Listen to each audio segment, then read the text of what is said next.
ಒಂದು ಈಗ ಯುವಕರಿಗೆ ನಮ್ಮ ಭಾರತೀಯ ಜನತಾ ಪಾರ್ಟಿಯಲ್ಲಿ ನೋಡಿರ್ಬೋದು 45 ವರ್ಷದ ವಹಿಸಿರ್ತಕ್ಕಂಥವ್ರನ್ನ ನಮ್ಮ ರಾಷ್ಟ್ರೀಯ ಅಧ್ಯಕ್ಷನ ಮಾಡವ್ರೆ.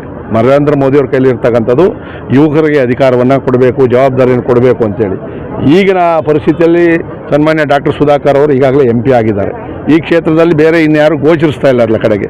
ಈಗ ಸಂದೀಪ್ ರೆಡ್ಡಿ ಅವರು ರಾಜಕೀಯಕ್ಕೆ ಬರಬೇಕು ಅಂತೇನು ಮೊದಲಿಂದ ಇರಲಿಲ್ಲ. 8 ವರ್ಷದಿಂದ ಅವ್ರು ಭಗತ್ ಸಿಂಗ್ ಚಾರಿಟೇಬಲ್ ಟ್ರಸ್ಟ್ ಮುಖಾಂತರ ಮಾಡಿದ್ರು. ನಾನು ಅವ್ರನ್ನ ಪರಿಚಯ ಮಾಡಿಕೊಂಡು ರಾಜಕೀಯಕ್ಕೆ ಸ್ವಲ್ಪ ಓಡಾಡು ಅಂತ ಹೇಳಿದ್ದೀವಿ. ಸೊ ಮುಂದೆ ಖಂಡಿತವಾಗಿ ಕೂಡ ರಾಜ್ಯ ನಾಯಕರು ನಮ್ಮ ವರಿಷ್ಠರ ಕಣ್ಣು ಬಿದ್ದೇ ಬೀಳ್ತದೆ.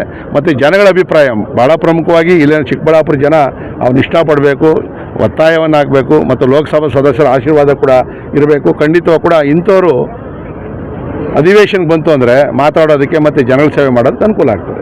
ನೋಡ್ರಿ, ಇದು ಸಹಜವಾಗಿ ಇರ್ತದೆ. ನಾನು ಹೇಳಿದ್ದೀನಲ್ಲ, ನಮ್ಮ ಮಗನಿಗೆ ಸೀಟ್ ಸಿಗಲಿಲ್ಲ ಅಂದಾಗ ನಾವು ವಿರೋಧ ಮಾಡಿರೋದು ನಿಜ ಎಲ್ಲ ಅದು ಒಂದು ಸರಿ ಹೈಕಮಾಂಡ್ ತೀರ್ಮಾನ ಮಾಡಿದ್ಮೇಲೆ ನಾವು ದೂಸರ ಮಾತಾಡೋಕ್ಕೆ ಹೋಗಲ್ಲ.